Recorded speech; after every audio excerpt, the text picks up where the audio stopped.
En el marco del mes de concientización sobre el Alzheimer, se celebró con gran éxito la innovadora actividad El Alzheimer por fuera y por dentro, una experiencia que combinó cine y vivencia inmersiva para acercar a los participantes a lo que significa vivir con demencia desde adentro. El evento, llevado a cabo el lunes 23 de septiembre en el Salón Lina del Hotel Barceló, reunió de forma masiva y entusiasta a profesionales de la salud y médicos en formación de distintas áreas: neurociencias, geriatría, medicina familiar, psicología y otras disciplinas afines. La jornada estuvo cargada de emoción, reflexión y un profundo compromiso humano, convirtiéndose en un espacio transformador para sensibilizar a los asistentes sobre la realidad de quienes viven con Alzheimer y sus cuidadores. La doctora Marcia Castillo, directora médica y gestora del proyecto Cognitiva RD, expresó: esta experiencia no solo busca concientizar, sino generar un cambio profundo en la forma en que miramos al adulto mayor y a las enfermedades neurodegenerativas. Necesitamos una sociedad más empática, más humana y verdaderamente inclusiva. Agregó además: necesitamos que los médicos se formen con el más alto nivel científico, pero de nada vale ese conocimiento si no se aplica con una mirada empática. La actividad fue auspiciada por Laboratorios Galenicum y Cognitiva RD, reafirmando el compromiso con la educación médica y la promoción de espacios de formación integral. El evento dejó un mensaje claro: la lucha contra el Alzheimer no solo se libra en laboratorios y consultas, sino también en el corazón de una sociedad que decide no olvidar sus adultos mayores. En el aire, su espacio, Si Te Ves, con Hilda Pichardo. A Dios las gracias por la bendición de llegar a sus hogares a través de nuestra planta televisiva Sí TV. Señores, estamos en septiembre, mes donde se conmemora el Día Mundial del Alzheimer, razón por la cual le hemos preparado un programa especial con esa destacada neuróloga Marcia Castillo, con quien tuvimos un importantísimo conversatorio de prevención y sobre la gran realidad de esta enfermedad de Alzheimer. Así que a continuación, póngase súper cómodo, porque este programa no tiene desperdicio. Bienvenidos. Para nosotros como farmacéutica es un honor y un placer haber congregado gente de su clase y de su talla en esta noche. Compartimos un compromiso desde nuestro logo: creer en la vida.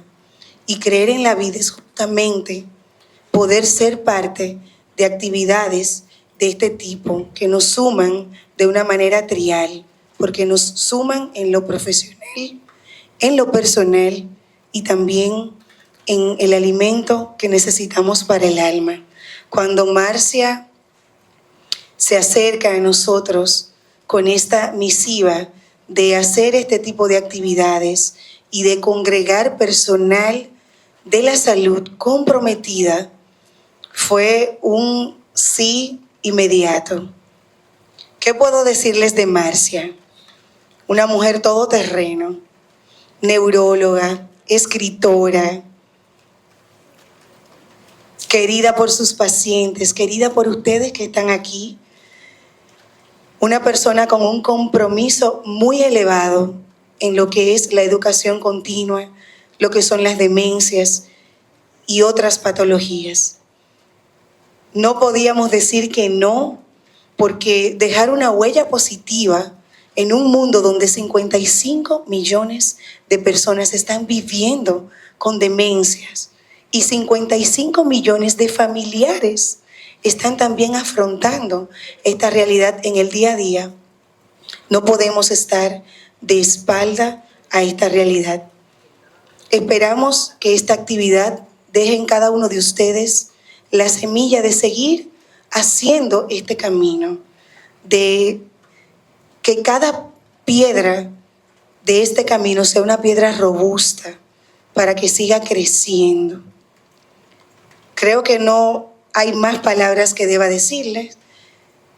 Quiero llamar a Marcia y quiero que ustedes se den un aplauso por estar aquí, por decir que sí y que lo extendamos a ella.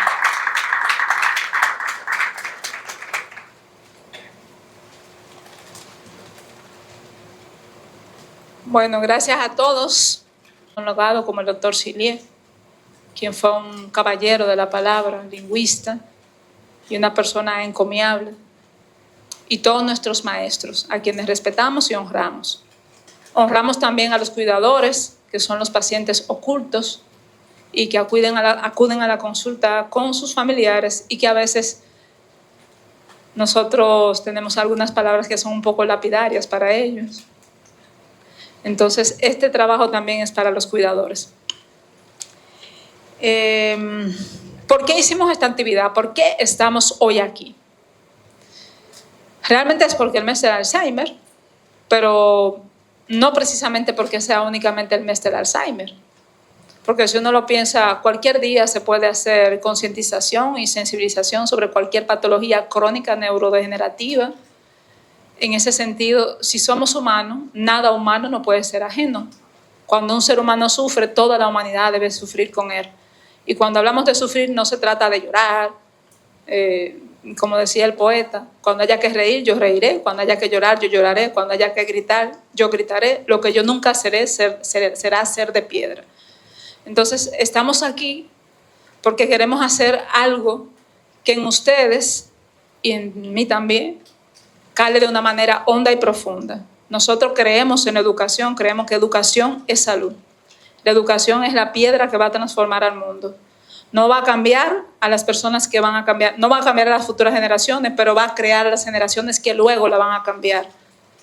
Y este mensaje que hoy estamos dejando, que ustedes van a transmitir a las nuevas generaciones, porque cada 30 años cambia una generación, tal vez sea lo que haga la diferencia. Una visión diferente hacia los adultos mayores, una visión más inclusiva, una visión menos gerontofóbica, menos erascofóbica, que no desdeñe y que nadie se quede atrás, que no vulnerabilice, porque como decimos, no hay poblaciones vulnerables, hay poblaciones vulnerabilizadas, desde las sociedades estructuradas, de las sociedades que desdeñan a los que menos pueden, desde los que tienen más poder a los que tienen menos poder, y que están estructuradas así precisamente para eso, para que los que tienen más poder siempre tengan más poder y los que tienen menos poder siempre tengan menos poder. Hoy más que nunca es necesario. Hoy cuando la estupidez, la locuacidad y la procacidad se hace la normativa. Hablar con respeto, decir gracias, decir perdón, parece ser algo excepcional. Hablar bien, ser respetuoso, es algo que no es común. A uno lo ven como un bicho raro. Yo los invito a que sean el bicho raro, a que digan gracias, a que pidan permiso, a que en un momentico llamen a sus pacientes por sus nombres, porque ese nombre le fue otorgado por su madre y por su padre y se les dio con amor. No el paciente 57 o no el paciente de la cama B, no el señor del parqueo, no el que está en la fila de al lado. Si lo conocen, llámelo por su nombre, porque te he llamado por tu nombre y eres mío, y por eso te amo. Llamar a las personas por su nombre. Esa es la palabra más hermosa que le podemos decir a alguien, su nombre. Entonces, antes de pasar a la experiencia del Cineforum, porque el arte imita la vida y la vida imita el arte, me permitiré leerles algo. Recordamos a los grandes científicos y a las personas que han legado los nombres y los cuadros clínicos de las entidades que han marcado hitos en la historia, ¿verdad? Pero a veces olvidamos algo. Nací en mayo de 1850 en Kassel, a orillas del Fulda, cerca de Frankfurt. Mi apellido paterno no consta en ningún registro médico o histórico, pero si buscas mi nombre lo encontrarás indisolublemente ligado a dos apellidos: Deter, por mi esposo Karl, y al de mi médico. La persona a cargo de mi caso desde el principio hasta el final de mis días. En justa ley debo resaltar que además de ser un entusiasta investigador de mentes distorsionadas, fue un hombre excepcional. La posteridad lo recordará así, pero su mayor mérito fue hurgar en mi cerebro. Alois se llamaba mi médico, Alois Alzheimer, y yo fui el paciente cero con esa condición.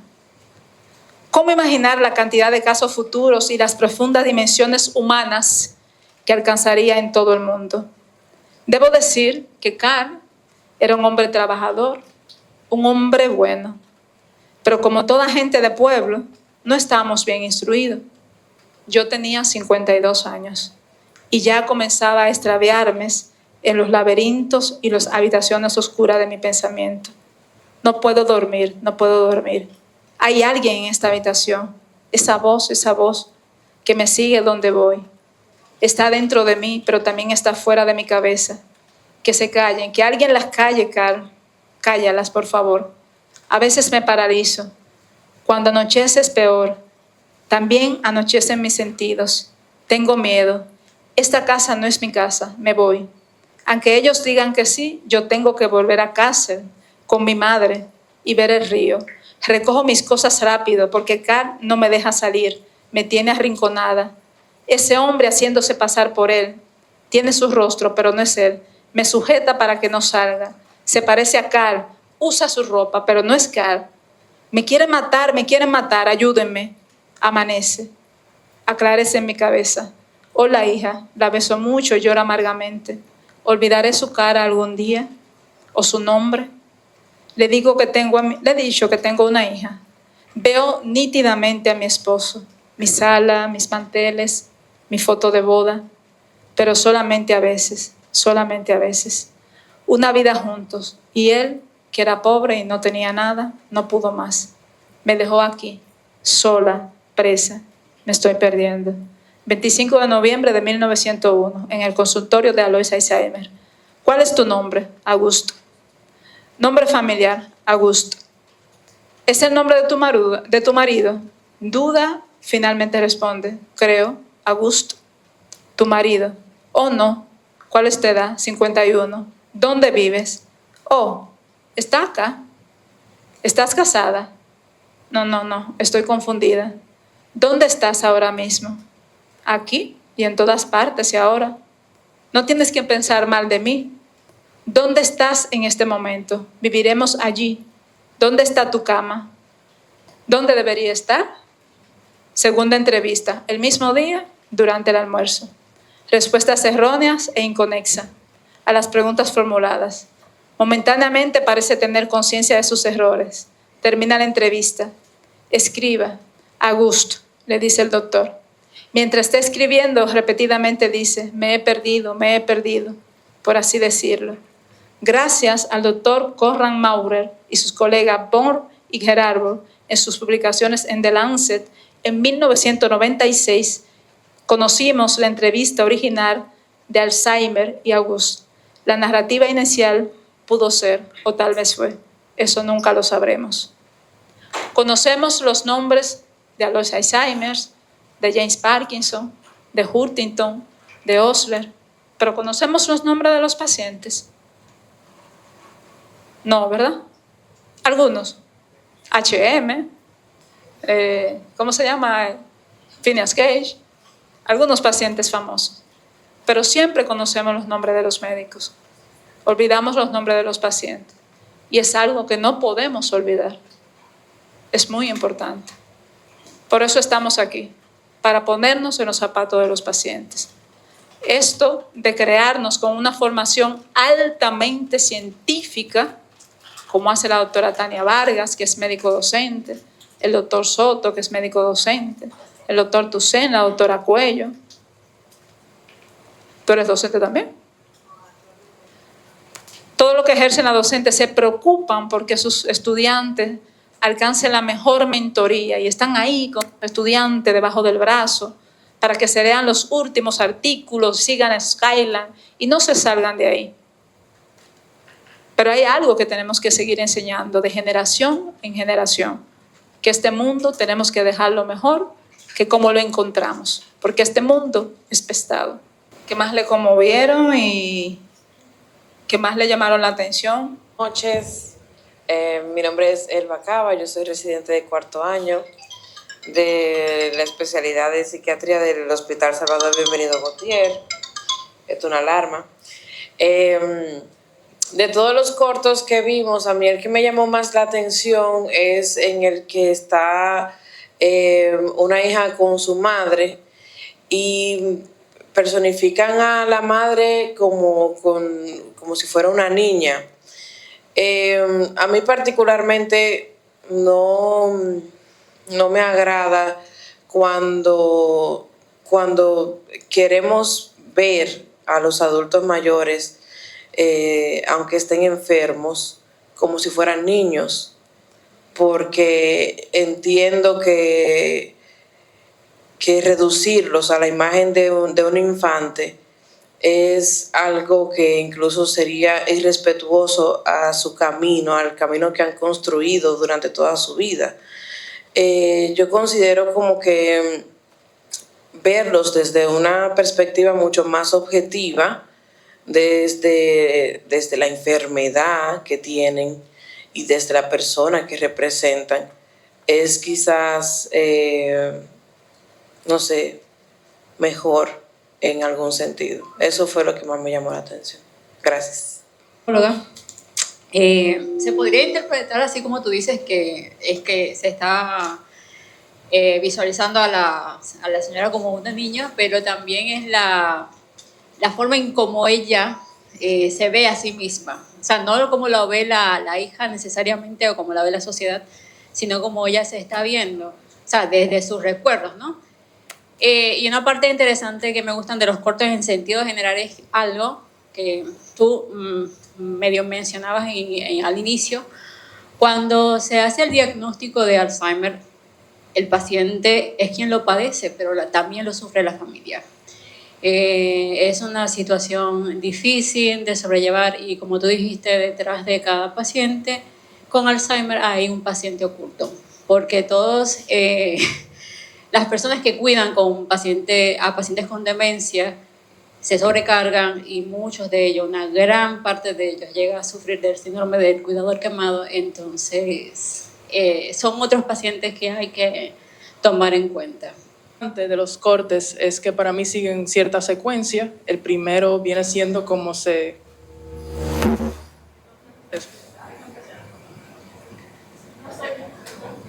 el primero viene siendo por cómo se percibe el Alzheimer o cómo nos llega el paciente con la enfermedad. El paciente llega ya con un deterioro más avanzado. Y el segundo y el tercero yo lo veo como las caras del Alzheimer que no vemos, que no llegan a la consulta muchas veces por tema de el mismo estigma, cómo se percibe dentro de la familia, dentro de la comunidad. Yo he tenido la oportunidad de trabajar en zonas rurales de nuestro país, ver cómo personas las encierran en habitaciones sin electricidad ni nada, ver cómo le pasan la comida a través de rejillas, ver personas amarradas a árboles, adultos mayores que viven en unas situaciones que, bueno, la familia hace lo mejor que puede con el conocimiento que tiene. Y lo que hay que hacer es educar, obviamente. Pero es algo que hay que trabajarlo. Y el último corte me encantó porque muchas veces creemos que, o sea, venimos con que, sí, es el adulto mayor. Pero no necesariamente es 65 años o más, porque hay diferentes tipos de demencia. Hay incluso demencia rápidamente progresiva, que la vemos más en jóvenes. Tenemos demencias que comienzan a los 30 años. Incluso el caso más joven creo que fue 18 años. Entonces, no estigmatizar exacto la demencia relacionada solamente a adulto mayor, porque tiene 65, Alzheimer. No, hay varias demencias. Está demencia vascular, demencia cuerpo de Lewis, demencia frontotemporal, demencia ya de origen genético, que son varias también, pero sí, tomar eso en consideración. Y muchísimas gracias. Así que sí, es uno de los estigmas eso. De hecho, hay un corto del Parkinson que trata exactamente eso. Doctora Cuello. Buenas noches, doctora Cuello, geriatra. Es importante la parte de la estigmatización y culturalmente en nuestro país, yo creo que el principal problema no es considerar que el Alzheimer lo tiene el viejo y no el joven, sino considerar que el ser viejo es sinónimo de tener demencia y que esos síntomas iniciales lamentablemente se nos van de las manos porque la familia, los cuidadores, los amigos no lo identifican como una probable enfermedad, sino que consideran que son características propias de la vejez. Entonces, es importante conocer todos los que estamos de este lado del escritorio, los que están del otro lado del escritorio de la consulta, cuáles son esos síntomas iniciales y cuándo esos síntomas sí tienen que llamarnos la atención, porque si bien es cierto que existen un deterioro cognitivo asociado a la edad, no repercute en la funcionalidad del paciente. Entonces, cuando ese paciente comienza a perderse literalmente en su vida, hay que llamar la atención. Y la educación no es solamente para el paciente, la educación es para la sociedad en sentido general. Porque como bien dijo la doctora, el paciente padece la enfermedad, pero quien la sufre es la familia y muchas veces la sufrimos nosotros desde este lado. Cuando te llevan ese paciente con síntomas demenciales y el hijo te dice, no, yo lo traigo porque se le olvida todo. Dígame, ¿qué es lo que se le olvida? Papi, cuéntale. ¿Cómo él está comiendo? Papi, ¿qué tú comiste? O sea, me lo estás trayendo porque se olvida. Si me dices que se olvida, mi enfoque en la información no va a ser tanto el paciente. Claro, lo voy a escuchar. Pero si el familiar, cada respuesta tiene que recurrir al paciente que se supone que está demente, ¿cómo puedo confiar en la información que me está dando? ¿Y cómo voy a confiar en que la prescripción o las indicaciones y recomendaciones que le demos, ellos la vayan a cumplir en la casa? Porque lo van a dejar solo y le van a encargar de que se automedique, Claro. pero se olvida. Entonces, lo bueno de estos cortos es que nos sacan lágrimas internas a todos porque es la realidad que está viviendo la sociedad. Como decía al principio, el número de pacientes con demencia es muy alto y se estima que va a seguir subiendo y hasta la fecha, por más estudios y estudios que sabemos que hay muchos, no hemos tenido ni un diagnóstico certero ni una cura certera.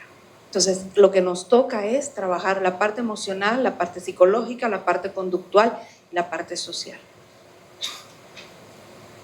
Bien. ¿Alguien más que le haya llamado la atención? O... Sí, Pamela. Antes de que te llamen por tu nombre.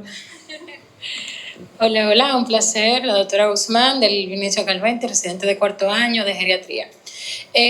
Sí, como han mencionado otros que han hecho el aporte con referente a lo que es la normalización de los síntomas, esta hace que muchas veces no se diagnostique a tiempo, porque a pesar de que síntomas vagos como el olvido, que muchas veces hasta jóvenes manifestamos esos síntomas, como esa sensación de agotamiento físico y mental que impide tener una visualización de las cosas a futuras, eso hace que se puedan enmascarar muchas veces los síntomas. Y aquí más lo que afecta es el deterioro del paciente cuando ya se agregan alteraciones en la conducta. Nosotros lo vemos mucho en los pacientes ya que acuden a la consulta sin algún diagnóstico y que inician con síntomas tanto como sobremedicación, como mencionó la doctora, o como olvido, o como que ya tuvo una historia de una pérdida. Y esto en verdad impacta mucho porque muchos de esos adultos mayores están solos. O sea, no siempre tienen la compañía o no siempre tienen esa seguridad familiar que le ayuda a poder darse cuenta a tiempo. Y esa es como que la lucha constante que tenemos, principalmente en ese entorno social que vivimos en el hospital. Me parece que una de las cosas que yo me llevaría de lo que decía Cuello es que la cera en la comunicación, que además de no normalizar los olvidos por el tema de una sociedad que netamente es jerarcofóbica. De hecho, por eso se quitó el diagnóstico de demencia senil, para que se quitara ese concepto de está senil. Y estas frases tremendamente terribles, viejo chocho, cascarrabia, que han venido con quitarle la gran cuantía y valía que tiene un adulto mayor, que honra son sus canas. Pero en el eje productivo, no voy a dar un discurso inflado aquí político, sales del eje productivo y dejas de ser un ente interesante tanto para la sociedad como para todos los planes políticos. Entonces, lo que quiero decir con esto es que básicamente a los pacientes nos llegan a nosotros no por el rostro cognitivo, nos llegan por el rostro conductual. Las vocalizaciones nocturnas, el que ya se está saliendo de la casa, el hecho de que ya está teniendo conductas inapropiadas, los cambios de talante, conducta de la memoria. Sí tenemos este lema de que nunca es tan temprano ni nunca es tan tarde para intervenir un paciente con demencia, pero nosotros sabemos que en nuestras sociedades donde no se venera, y voy a utilizar la palabra venera porque el adulto mayor debe venerarse, el paciente llega tarde. O sea, debería llegar más temprano si dejáramos de normalizar ese concepto de que está así porque es un adulto mayor. Y entonces me gustaría que nos quedáramos con esa frase. Entonces, ahora yo los quiero retar. Ok, dígame, doctor. Sí, perdón. Buenas noches, Laura López, médico geriatra. Aprovechando esto de la normalización de los síntomas, más allá de la población adulto mayor, un caso algo que me llamó mucho la atención en la última semana recientemente, algunos 63 años, y cuando yo comienzo a indagar un poco en la historia de este paciente relativamente joven, su amigo, que es quien me cuenta, me dice: doctora, hace más de 15 años que él comenzó a dar síntomas y nosotros lo normalizamos. Y solo hace 5 que se le hizo el diagnóstico de una demencia por cuerpos de Lewis. Entonces, me llamó muy poderosamente la atención, yo relajaba en ese momento, de que a mis amigos les tocará lidiar conmigo cuando yo esté demente. Pero como también, como lo que hemos venido diciendo, de que aunque el paciente es que lo padece, todo su entorno lo sufre, no solamente los cuidadores principales. Yo decía, qué difícil debe ser ver al amigo con el que se hacían tantos proyectos posterado en una silla, no en una cama, en este caso en una silla, sin poder ni siquiera reconocer su nombre. Y esto me invitó precisamente a no normalizar ningún síntoma sin importar la edad, que es lo mismo que usted estaba mencionando anteriormente. ¿Qué decimos? Tal vez a los 45 años comenzó a tener alguna sintomatología y se dejó pasar porque él es así, torpe, como me decía su amigo. Entonces eso nos invita o me invita realmente, fue algo muy personal que se destacó con los cortos y con algunos otros comentarios, a vernos, no solamente afuera, sino también a hacernos un poco conscientes de esas cosas que podemos solucionar a tiempo, porque atepamos a tiempo tiene remedio. En un buen cibaño. ¿Alguien más que quiera hacer algún aporte? ¿Comentario? ¿Sí? A veces,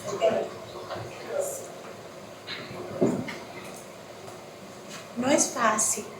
Es decir, a veces cuando lo vemos como médicos, geriatras, neurólogos, psiquiatras, neuropsicólogos, pero ver la perspectiva desde el cuidador, desde ese cuidador, que no es fácil, señores, hay que ponerse en el lugar. Por eso yo creo que todo esto debe también sensibilizar para que esas terapias puedan ser cubiertas, porque no es fácil. A veces el cuidador tiene que decidir qué hago. Me quedo con mi familiar, salgo a trabajar. Si no sale a trabajar, ¿quién consigue para mantener? ¿Quién consigue para comprar los fármacos? ¿Y con quién dejo? No es fácil pagar un cuidador.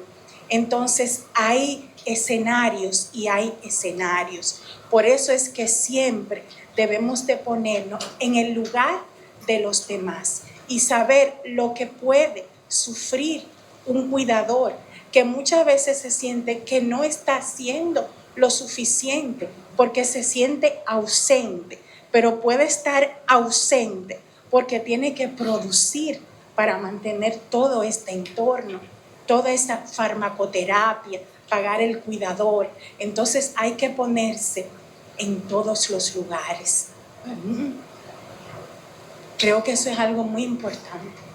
Sí, es una reflexión muy humanista, yo creo que muy válida, porque el cuidador cautivo no eligió estar ahí, está ahí porque le tocó.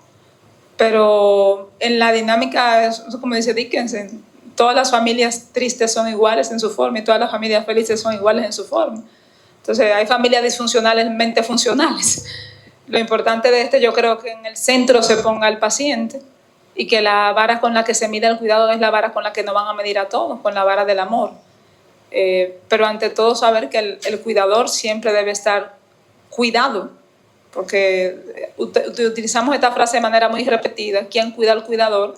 Pero realmente ¿dónde se forjan esos espacios del cuidador más que darle herramientas para cuidar? Vamos a una pausa comercial y a regreso mucho más de nuestro contenido.